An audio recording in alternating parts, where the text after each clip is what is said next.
The man who runs faster in every sequel, who performs death-defying stunts at 62, who smiles with such intensity it could power cities.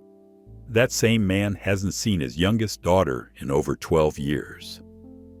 Behind every impossible mission Tom Cruise completes on screen lies an impossible reality he can't conquer. Total estrangement from Suri, systematic isolation from Nicole Kidman's children, and a life so controlled by Scientology that former insiders say he's essentially a prisoner in a golden cage. What you're about to discover will shatter the carefully crafted image of Hollywood's last true movie star. From the father who abandoned him to the organization that now controls his every move, this is why Tom Cruise runs so fast in every film. Because standing still means confronting what he's lost. If Tom Cruise ever made you believe in the impossible, leave a like and subscribe below. There's a moment in Tom Cruise's childhood that explains everything. Watching his father, Thomas Cruise Mapother III, pack his belongings into a car when Tom was 11, driving away without explanation and never returning. Long before the world would know him as Hollywood's most intense performer, he was Thomas Cruise Mapother IV in Syracuse, New York, learning that fathers were people who hit first and left forever. Tom was born on July 3, 1962, into chaos disguised as a family. His father was an electrical engineer who couldn't hold a job, a man who used his fists to express every frustration, who believed discipline meant domination. His mother, Mary Lee, was a special education teacher, trying to shield 4 children from a man whose rage could explode over spilled milk or a wrong look. The family moved 15 times before Tom turned 14. Each relocation another failed attempt at his father's success. Another school where Tom was the weird new kid with dyslexia so severe he couldn't read the blackboard. The abuse wasn't random.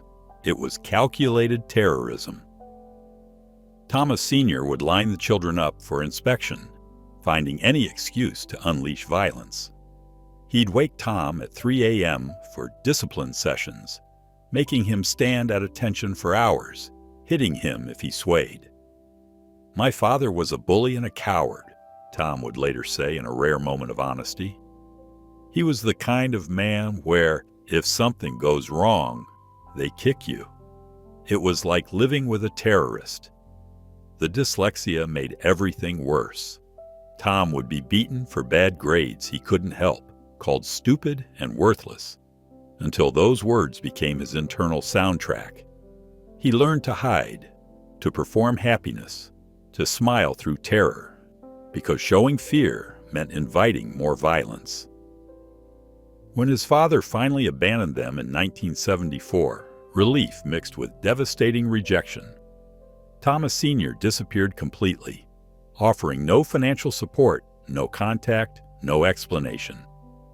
Mary Lee moved the family to Louisville, Kentucky, working 3 jobs to keep them housed. Tom, as the only boy, felt responsible for protecting his mother and 3 sisters, developing an intense need for control that would define his entire life. When my father left, I felt like I had to become the man of the house at 11, he reflected. But I didn't know what that meant except working harder than everyone else. School remained torture. Tom's dyslexia was so severe he was functionally illiterate until age 13. Teachers labeled him learning disabled, putting him in remedial classes where kids threw things at the stupid kids. He'd memorize everything he heard because reading was impossible, developing an eidetic memory as survival mechanism. Drama class became his escape. When playing someone else, the dyslexia didn't matter. The abandonment disappeared. The bruises his father left became someone else's pain. His mother's strength became his template for survival. But she was drowning too.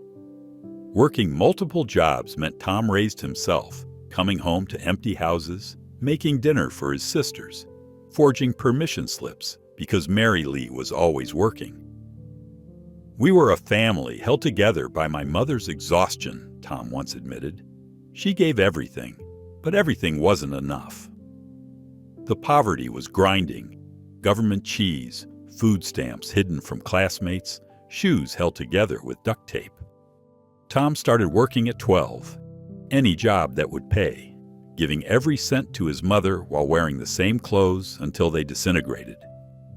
The boy who'd been terrorized by his father and abandoned to struggle would become the man who needed to control everything, who couldn't stand stillness, who ran from the past that kept catching up anyway.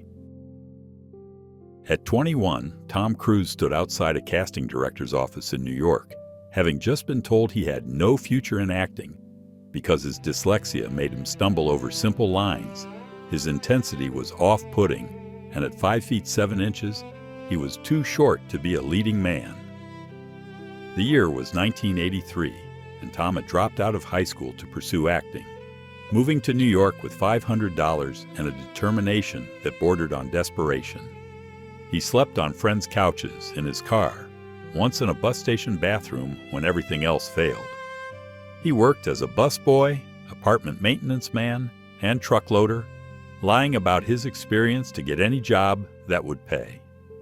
There was no plan B, he would later admit with characteristic intensity. Either I became an actor or I ceased to exist. Those were the only options I gave myself. Those first years were exercises in specific humiliation. Tom's dyslexia meant cold readings were disasters. He'd transpose entire sentences, skip lines, sometimes hold scripts upside down from nervousness. Casting directors dismissed him as too eager, trying too hard, desperate in a way that makes people uncomfortable. One particularly brutal audition for a soap opera ended with the director saying, "You're what we call aggressively mediocre. Not bad enough to be interesting, not good enough to cast." He auditioned for over 200 roles between 1980 and 1983, landing exactly 4 all non-speaking background parts that paid union minimum. The breakthrough from invisibility came through sheer relentlessness and a willingness to take anything. Tom would show up to auditions hours early, studying every person who went in, mimicking their confidence. He'd stay after rejections to ask what he did wrong, taking notes he struggled to read later. His first speaking role came in Endless Love in 1981, one line that took 17 takes because his dyslexia made him keep saying love as live. The film's producer wanted him fired, but director Franco Zeffirelli saw something in Tom's desperation that felt authentic. The real shift came through preparation that bordered on obsession. For TAPS. In 1981, Tom lived in military school for 3 weeks before filming, unpaid, learning to become the character because reading about him was impossible. He'd record other actors reading scenes, then memorize by listening hundreds of times. Director Harold Becker later said, "Tom couldn't read well, but he could become." He didn't act military. He enlisted in his own mind. The role was small but memorable, leading to The Outsiders, where Francis Ford Coppola cast him partly out of sympathy for his struggles. But fate's strangest gift came with Risky Business in 1983. Tom was the 4th choice, cast only when other actors dropped out. The famous underwear dance scene that would define the film wasn't scripted. Tom improvised it because he'd forgotten his lines and panicked. Director Paul Brickman kept it, saying Tom's manic energy covered his mistakes with something more interesting. The film earned $64 million against a $6 million budget, and suddenly, Tom Cruise wasn't invisible anymore. Then came the call that changed everything. Producers for Top Gun wanted him despite his height, despite his intensity, despite everything that had been called wrong with him. They offered $1 million, more money than Tom had imagined existed.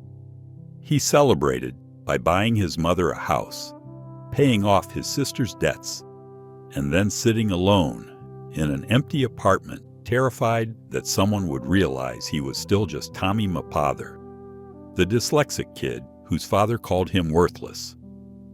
The resurrection from invisibility had begun. but the wounds that created his drive would never heal. The role of Pete Maverick Mitchell in Top Gun wasn't supposed to make Tom Cruise a superstar. He was the third choice after Matthew Modine and Patrick Swayze passed, and Paramount executives worried his 5'7" frame would look ridiculous next to 6'2" Val Kilmer. The Navy initially refused cooperation when they learned Tom was cast, concerned he was too small to believably play a fighter pilot. Producer Don Simpson had to fight the studio, the military, and even director Tony Scott, who wanted someone taller. Tom had exactly 4 months to transform himself into a believable naval aviator, learning to fly planes despite a terror of heights that made him vomit during first flights. He refused to use green screens for cockpit scenes, insisting on real flights that left him unconscious from G-forces multiple times. Behind the scenes, Tom's preparation bordered on self-destruction. He lived on base with real pilots for 2 months, unpaid, waking at 4 a.m. for training, studying fighter maneuvers until his eyes burned. His dyslexia made learning technical dialogue torture. He'd record instructors explaining procedures, listening hundreds of times until the words became muscle memory. He lost 20 pounds he didn't have from stress, surviving on protein shakes and determination. The famous volleyball scene required 17 takes because Tom kept injuring himself trying to match the real pilot's athleticism. "I wasn't acting confident," Tom later admitted. "I was terrified every second. So I smiled harder, moved faster, never stopped, because stopping meant they'd see I didn't belong there." The physical preparation nearly broke him. Tom learned to pilot planes despite severe motion sickness, threw up in his helmet multiple times but never told producers. He dislocated his shoulder during the motorcycle scenes but hid it, resetting it himself between takes. The intensity everyone praised was Maverick's edge was actually Tom's panic barely controlled. Kelly McGillis later revealed, "Tom was shaking between every take, but the moment they called action, he transformed terror into this manic confidence. It was like watching someone use fear as fuel." When Top Gun released in May 1986, even Tom's desperate hopes couldn't have predicted the explosion. The film earned $357 million worldwide against a $15 million budget, becoming the highest-grossing film of 1986. The soundtrack went 9 times platinum.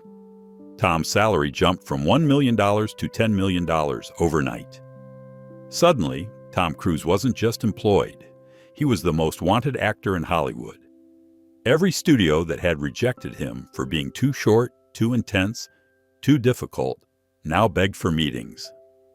The transformation was so sudden that Tom developed severe anxiety, convinced it would disappear as quickly as it came. But even at this pinnacle moment, darkness crept in. The success felt fraudulent, like he'd tricked everyone into believing he was Maverick when he was still Tommy Mapother with dyslexia. "I had everything I dreamed of," Tom reflected years later, "except any belief I deserved it.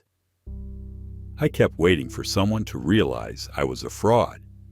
The fame triggered his need for control. He began managing every aspect of his image, hiring publicists, coaches, and handlers to ensure no one saw the frightened kid behind the smile. He couldn't enjoy the success, because enjoying it meant relaxing, and relaxing meant someone might discover he still couldn't read scripts without assistance. The role that made him a star also taught him that performance never stopped. He'd have to be Tom Cruise every moment, forever, because being himself meant being worthless. The man who played the cocky pilot was actually terrified of flying, but he'd spend the next 40 years doing his own aerial stunts, as if conquering that fear might finally make him feel like he belonged. By 1996, Tom Cruise wasn't just a movie star.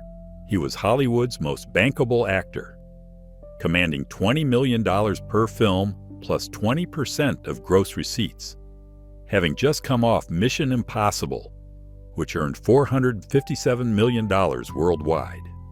His production company, Cruise/Wagner Productions, gave him unprecedented control over every aspect of his films. He owned properties worth $30 million, flew in private jets, and had the power to greenlight or kill projects with his involvement alone. The dyslexic kid who couldn't read had become the man who controlled how stories were told, working with directors like Stanley Kubrick, Oliver Stone, and Brian De Palma, who now competed for his attention. But even at this impossible height, Tom was drowning in paranoia that made success feel like standing on cracking ice. The public saw triumph after triumph. Jerry Maguire, earning $273 million and an Oscar nomination. The Firm and A Few Good Men, cementing him as serious actor beyond action hero. Interview with the Vampire, proving he could transform completely. But privately, Tom was controlling every aspect of his existence with frightening precision. He employed 15 full-time staff members just to manage his image, publicists who crafted every statement, trainers who monitored every calorie, assistants who scheduled his days in 5-minute increments. He'd arrive on sets having memorized not just his lines, but everyone else's, unable to tolerate any deviation from the script. "I had everything except the ability to stop," he would later admit to a close associate. "Success meant I could control more, so I controlled everything until control controlled me." The relationship with Nicole Kidman, Hollywood's golden couple worth a combined $300 million, was already showing cracks beneath the perfect surface. They'd adopted 2 children, Isabel and Connor, but Tom's need for control extended to every aspect of family life: scheduled playtime, monitored meals, approved friends.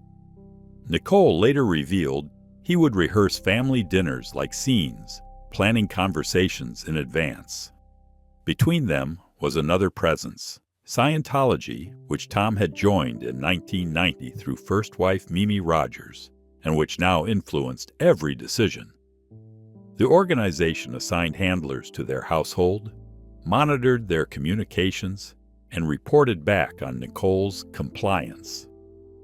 Working with contemporaries like Brad Pitt, George Clooney, and Will Smith, Tom became known as the most intense actor in Hollywood.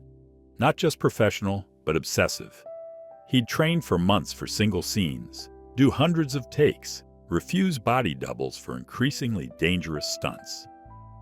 During Eyes Wide Shut, Stanley Kubrick shot the same scene with Tom 96 times, later saying, "Tom needs to exhaust himself before truth appears." What nobody knew was that Tom hadn't slept properly in years, surviving on 4 hours nightly, using the extra time to study, prepare, control more variables. "Success is the most addictive drug," Tom once told producing partner Paula Wagner, "because you need more to get the same high."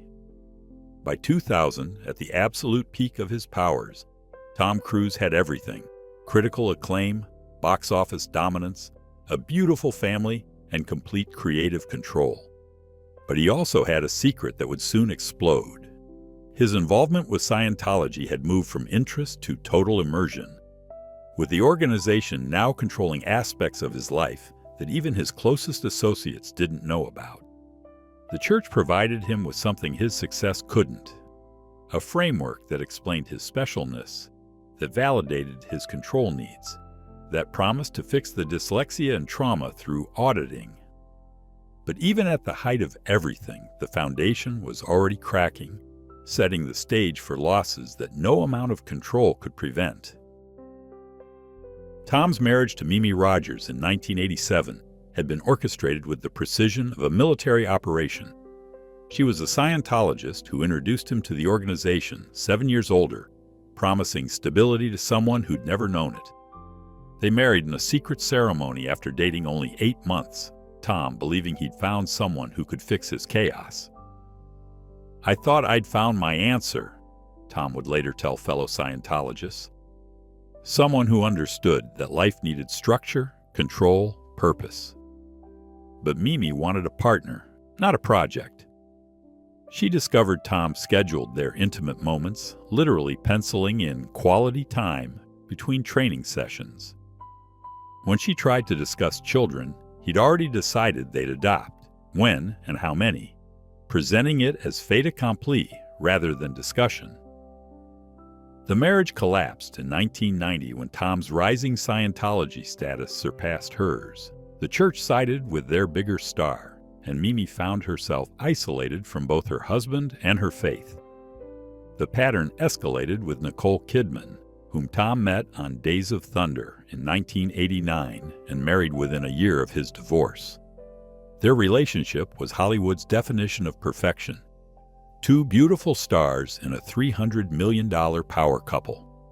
They adopted Isabella in 1992 and Connor in 1995, creating what appeared to be an ideal family. But behind closed doors, Scientology created a third presence in their marriage.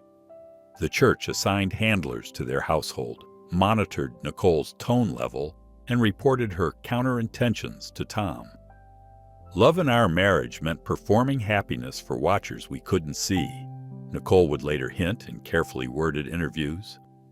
Tom insisted she attend courses, undergo auditing, follow church protocols for raising children. When Nicole suffered an ectopic pregnancy in 2001, the church blamed her crimes in past lives. The divorce in 2001 was surgical in its cruelty. Tom filed while Nicole was overseas, citing irreconcilable differences. The church immediately began disconnection procedures, turning Isabel and Connor against their mother through intensive auditing sessions, where they were told she was a suppressive person. Nicole was given hours to leave their home, forbidden from taking anything the church deemed Tom's property, including photos of the children. I thought I'd lost my husband, Nicole later revealed. But losing my children to an organization was the real heartbreak. The settlement included NDAS so comprehensive that Nicole couldn't discuss why her own children wouldn't speak to her. Then came Katie Holmes in 2005, a relationship so aggressively orchestrated it felt like performance art.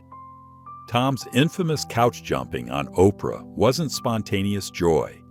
Former Scientologists reveal it was planned to counter gay rumors and reinforce his virility. Katie, raised Catholic, was love-bombed by the church, assigned handlers disguised as assistants, and reportedly signed a contract detailing their relationship timeline. Their wedding in 2006 at a Scientology castle in Italy cost $3 million and included vows to L. Ron Hubbard alongside traditional ones. When Suri was born in 2006, the church immediately claimed her as future leadership, with Tom declaring she was born to change the world. The escape Katie orchestrated in 2012 was worthy of a thriller film.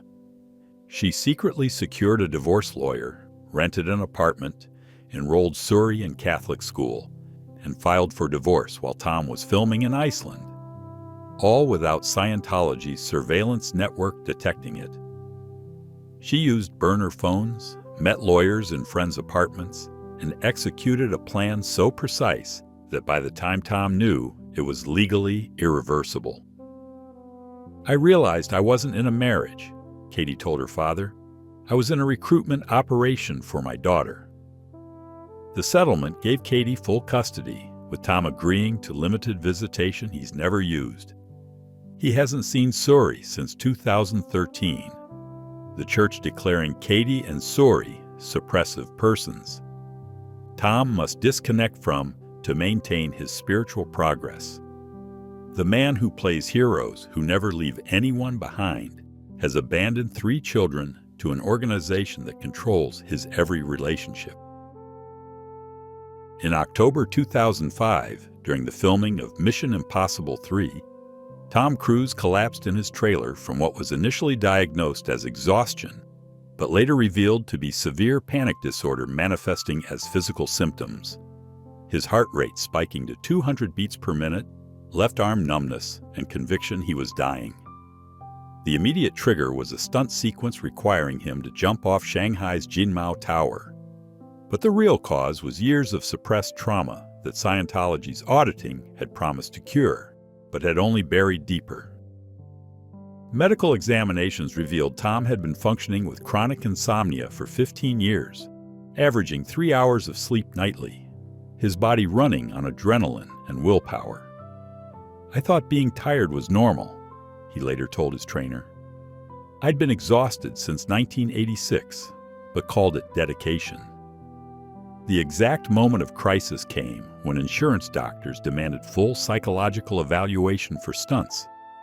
Tests revealed Tom's cortisol levels were 5 times normal, his blood pressure dangerously elevated despite peak physical fitness, and brain scans showed hyperactivity in regions associated with hypervigilance. Classic PTSD markers from childhood abuse. But when doctors recommended anxiety medication and therapy, Scientology intervened. The church considers psychiatry evil, psychiatric drugs dangerous, and mental health treatment suppressive. Tom's handlers convinced him the symptoms were body thetans requiring more auditing, not medical intervention. He refused medication, instead increasing auditing sessions to daily 5-hour procedures that cost $1,000 per hour. The physical manifestations were undeniable and worsening. Tom developed essential tremor in his hands he hid by always holding props. He couldn't eat solid food during filming because anxiety made swallowing feel like choking. The famous running scenes that defined his action sequences became torture, not from physical exhaustion, but from panic attacks triggered by elevated heart rate. He'd finish sprinting takes and immediately vomit from anxiety, which crews attributed to intense dedication. During Valkyrie in 2007, Tom's eye began twitching uncontrollably from stress. Visible in several scenes, the studio had to digitally correct. "Pain helped me focus," Tom explained to a stunt coordinator. "When everything hurt, the mental noise stopped." The Scientology solution made everything worse. They prescribed the purification rundown, massive doses of niacin, 5 hours daily in saunas, and vitamin megadose that legitimate doctors called dangerous. Tom's skin would turn bright red from niacin overdose. He'd hallucinate in the sauna from dehydration. But the church called these wins, proving toxins were leaving. Former Scientologist executives revealed Tom was taking 60 pills daily of church-approved vitamins while refusing actual medical treatment.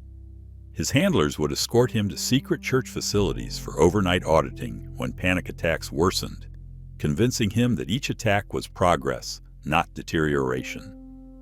Recovery became impossible because acknowledging illness meant admitting Scientology had failed.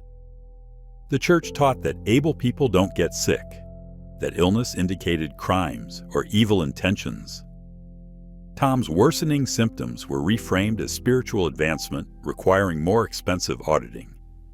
By 2010, he was spending $500,000 annually on Scientology services for problems that $20 medication could manage. The famous intensity everyone praised as dedication was actually unmanaged anxiety disorder, the need to control everything stemming from childhood trauma, the endless action sequences allowing him to run from feelings that caught up anyway. The organization that promised to handle my problems became my biggest one, Tom reportedly told Katie Holmes during a rare vulnerable moment. But leaving meant admitting 20 years of my life were wrong. The permanent effects continue: chronic insomnia, panic disorder, essential tremor, and complete inability to seek real treatment, because doing so would mean betraying the organization that now controls his existence. The action hero who performs death-defying stunts can't perform the simple act of admitting he needs help. The call never came because Tom Cruise hasn't spoken to his father since 1984. But in 1984, Thomas Mapother III died of cancer at 49, alone in a hospital room while his famous son was filming Legend in London. Tom found out through his agent 3 days after the funeral, having been deliberately excluded by his father's second family. The man who'd terrorized Tom's childhood, who'd beaten him for struggling with dyslexia, who'd abandoned 4 children without explanation, died without reconciliation, apology, or acknowledgement of the damage he'd caused. "I felt nothing," Tom told his mother when she called. "He'd been dead to me since I was 11. The funeral just made it official." But that nothing was actually everything. Rage, grief, and relief so tangled that Tom couldn't process any of it, instead increasing his work schedule to avoid feeling anything. What followed was Tom's pattern of eliminating father figures who disappointed him. His first agent, who'd believed in him when nobody else would, was fired the moment he suggested Tom slow down. Directors who became paternal were cut off when they challenged him. The inability to forgive his father meant inability to forgive anyone who held authority. But the real loss wasn't his biological father. It was losing his children to Scientology's version of family, where the organization replaced parental bonds with institutional loyalty. Isabella and Connor, adopted during his marriage to Nicole, were systematically turned against their mother through Scientology's disconnection policy.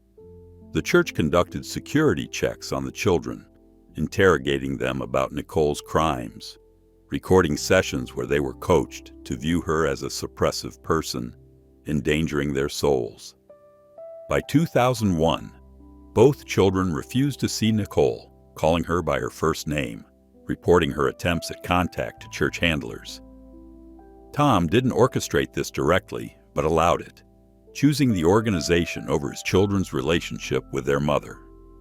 He lost them to something bigger than divorce, a former church executive revealed. He lost them to an organization that became their real parent.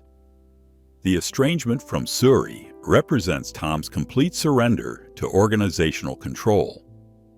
After Katie Holmes's escape in 2012, Scientology declared both Katie and Suri suppressive persons, enemies of the church Tom must disconnect from to maintain his position.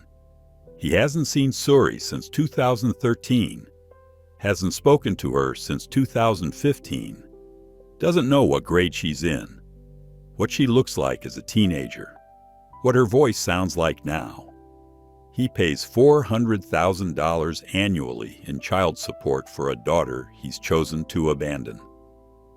Former Scientologists report Tom tells himself this is temporary, that Suri will return when she's older, but she's now 18 and has never attempted contact. The tragedy deepened when Tom's mother, Mary Lee, died in 2017 at 80.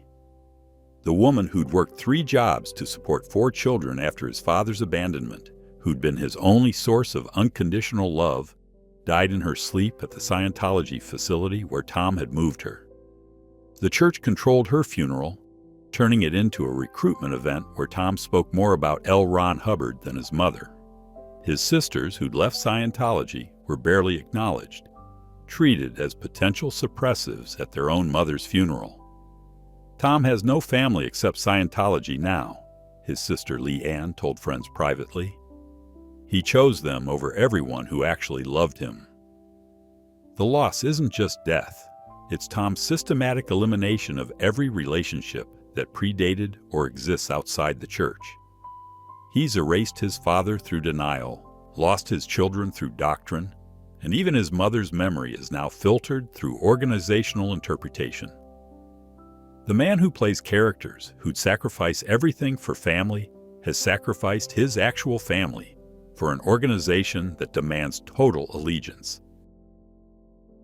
By 2006, Tom Cruise sat atop a fortune worth $600 million, commanded $25 million per film plus back-end profits, and had just renewed his Paramount deal that seemed to guarantee perpetual success. But what the world didn't know was that Tom's increasing Scientology advocacy was creating a financial catastrophe that would cost him hundreds of millions in lost opportunities.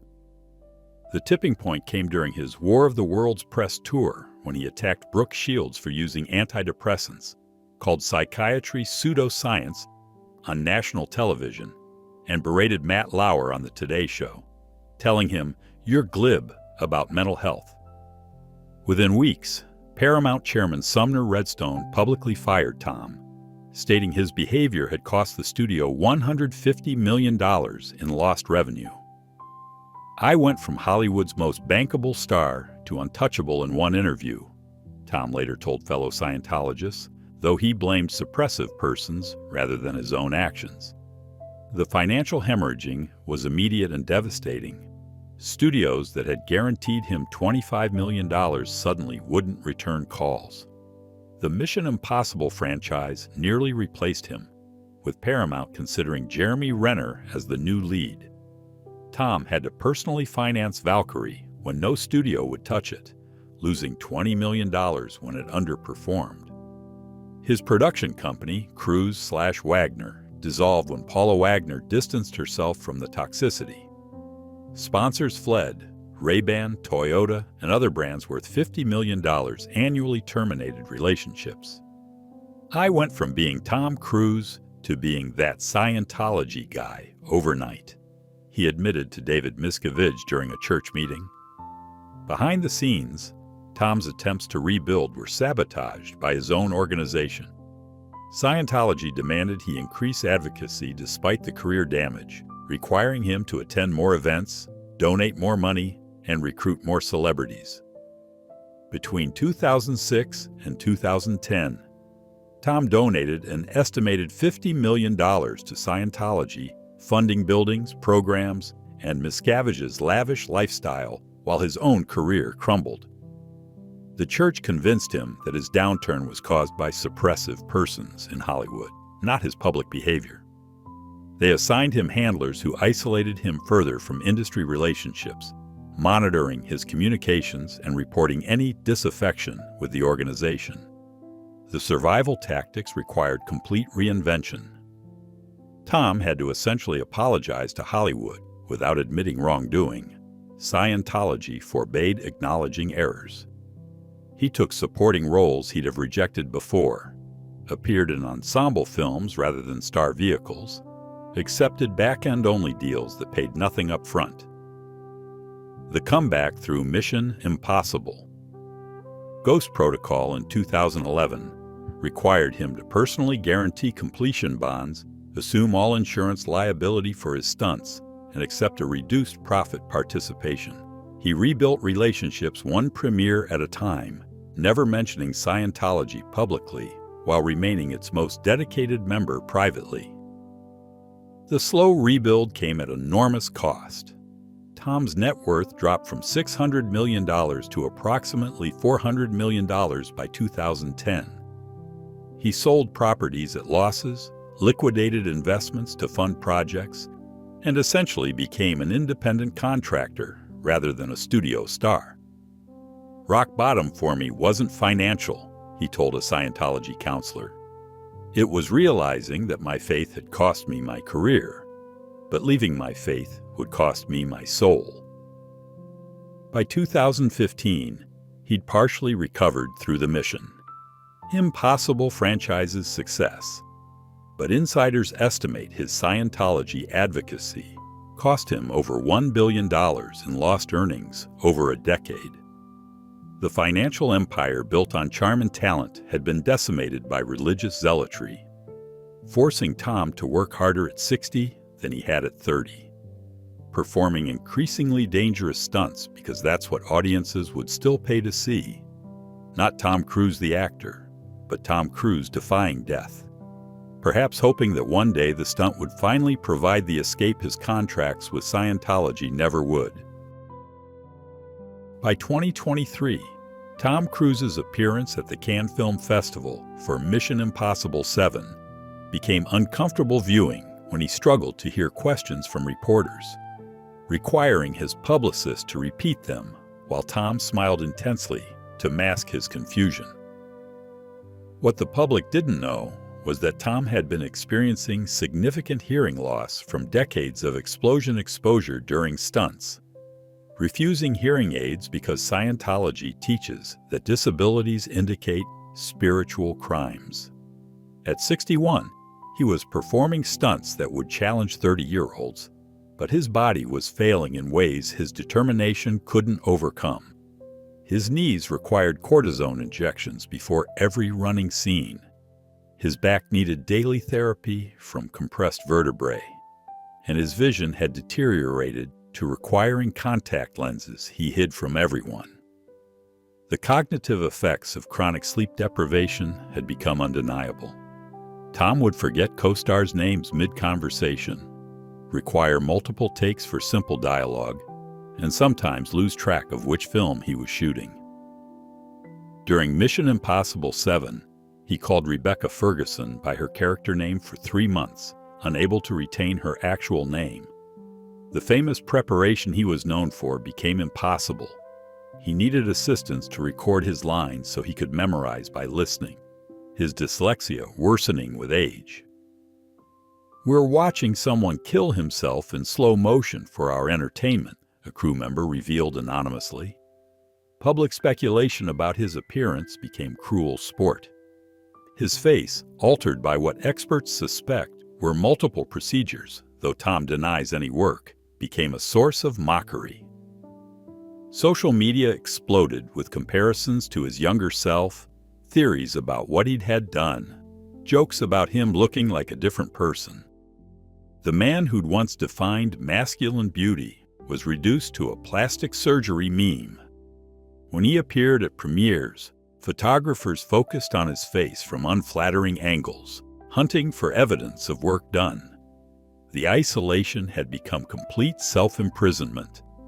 Tom lived alone despite owning multiple properties, his Scientology handlers his only consistent company. Former associates reported he'd become paranoid about relationships, convinced anyone getting close was either a suppressive person or potential security breach. He dated publicly, relationships with actresses arranged for publicity, but privately remained alone, unable to trust anyone not approved by the church.